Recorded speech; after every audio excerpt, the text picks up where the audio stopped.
Bom, recebendo aqui Daniel Lória, da Lória Advogados.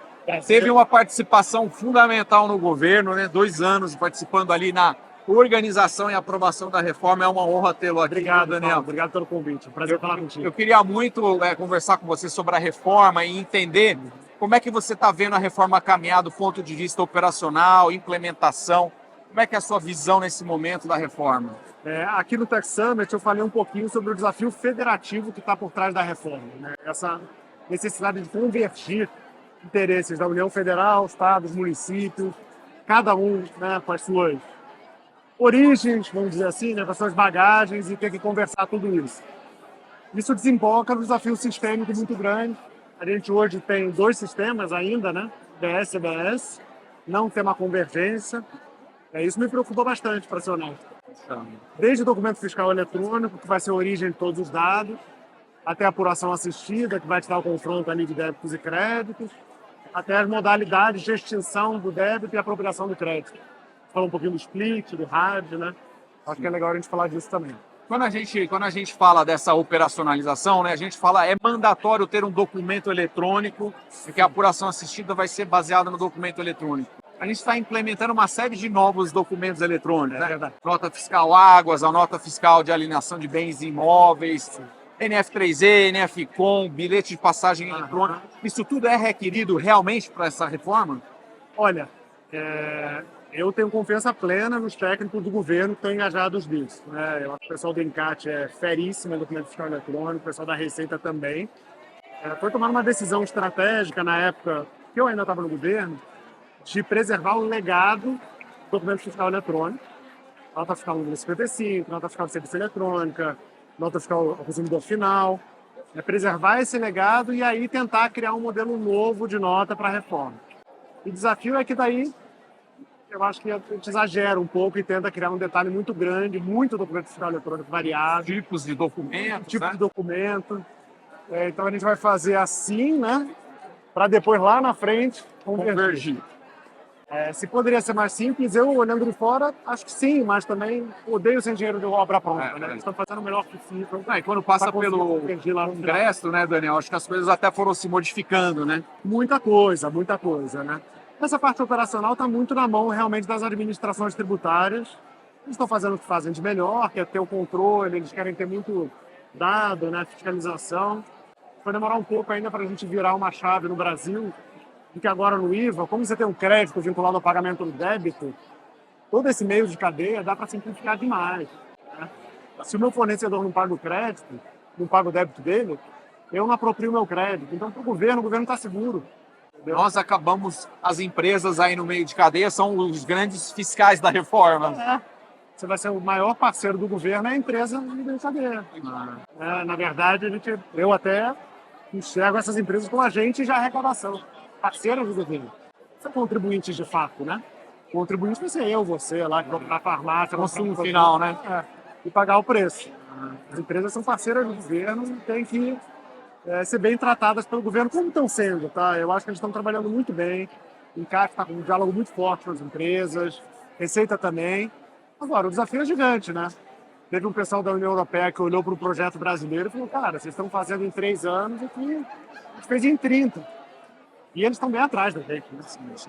Então, Daniel, e quando você olha o cronograma, né, da reforma, a gente sabe que em janeiro de 27, a extinção do PIS/COFINS, o CBS entra com alíquota de 8% a 9%. Sim. Como que vai ser essa operação a partir de janeiro de 27? Qual o cronograma do split, que é a vinculação do pagamento? O split, com base em informações públicas que foram sendo divulgadas nas últimas semanas, tanto pela FIM, né, representante do setor financeiro, quanto pelo Banco Central e alguns membros do governo, ele está numa fase de negociação agora de custeio. Quem que vai pagar pelo sistema? Muita coisa. Então, teve um avanço técnico importante para vários instrumentos de pagamento, boleto, TED, TEF, PIX, etc. E agora está uma discussão de quem vai pagar a conta e quanto vai ser essa conta.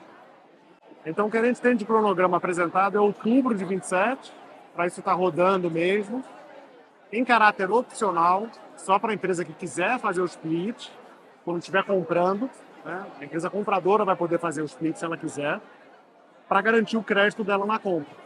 o governo já garantiu a arrecadação, um crédito vinculado ao pagamento do débito, e o split, a empresa garantindo o crédito tributário dela, né, assegurando aquele fluxo todo. Então, opcional, B2B, alguns instrumentos de pagamento, boleto, TED-TF que eu falei, né? Uhum. E a RAD, né? A famosa RAD também. Isso. O RAD, que é o recolhimento pelo adquirente, ele é como se fosse um split 1.0. Você entra no sistema, emite a guia e você, comprador, controla o pagamento do débito do seu fornecedor. Dá para fazer, mas é manual ainda, é o que o governo vai oferecer. Acho que também é uma oportunidade para as empresas de otimizarem seus fluxos, aproveitarem isso. E lembrando que o que vale para a empresa no final do dia é a diferença entre vendas e compras. É o efetivo. É o crédito e o débito. Débito do lado e crédito do outro. Ah. Se um dos lados está quebrado, A conta corrente do crédito e do débito, a né? carga tributária aumenta, né? Então a importância do crédito é assim, gigantesca nessa reforma. Nós somos uma empresa de serviços, né? Uhum. A gente é software, né? A gente tem 70% de desenvolvimento de software, né? Certo. Maioria CLT que não gera créditos. A CLT não gera crédito. Sim. E aí eu comecei a analisar os detalhes e eu estou tendo que me especializar na capacidade de creditamento da empresa de serviço, né? Tudo que eu compro tem que gerar crédito, eu não sei Exato. como ainda. Essa pergunta de como gerar mais créditos com a desoneração, isso é uma preocupação que você tem visto das empresas? Com certeza, eu acho que é o que muda o ponteiro. A alíquota nominal na venda, isso todo mundo sabe, você tem que pagar, né? O que muda o ponteiro é se você vai ter realmente todo o crédito nas entradas. É isso que vai determinar a sua alíquota efetiva. Tem várias empresas de serviço de meio de cadeia, eu também sou, né? Muito parecido com você. Prestador de serviço, geralmente atende grandes empresas. O que vai determinar a minha alíquota efetiva ali é minha capacidade de geração de crédito e na minha precificação com o cliente, se eu vou começar a negociar preço líquido, né? Como é que eu vou fazer para manter minha margem, ele também, né, tem as suas preocupações. Então acho que vai ter toda essa Acomodação. toda essa reacomodação de preços de compra e de vendas das cadeias Eu acho que a gente já conversou, eu te fiz uma pergunta uma vez, em um dos eventos, eu falei assim, puxa, o Daniel, olha, você acha que a pejotização vai avançar? Você falou, Paulo, a conta não é tão simples assim. Não, Porque a pejotização pode gerar um crédito, mas se você tem a tributação de dividendos, você tem o risco trabalhista. Eu acho que por causa da reforma tributária do consumo, não. Essa é a minha resposta. Por quê? Porque se eu tenho um contratante, uma folha interna, né? Se eu contratei uma pessoa interna, um CLT, eu pago o salário do cara, pago os encargos, beleza, e não me credito. Mas eu também não tive incidência de BS-CBS. Se eu terceirizo esse cara para uma PJ, ok, ele vai me faturar pela PJ dele, vai ter uma economia de INSS, é verdade, de imposto de renda, é verdade, Sim. que reduziu agora com a tributação dos dividendos, mas do ponto de vista do IBS-CBS, dá na mesma. Porque ele vai somar IBS-CBS na nota e eu vou me creditar.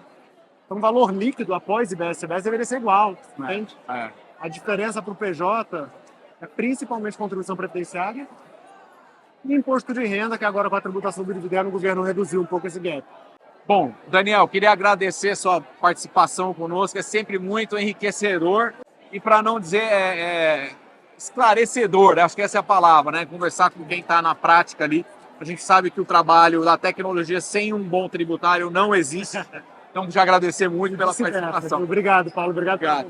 E leva também as cartas da reforma tributária, Tá bom. que é o que a gente está querendo fazer com a tecnologia. Muito obrigado. Obrigado.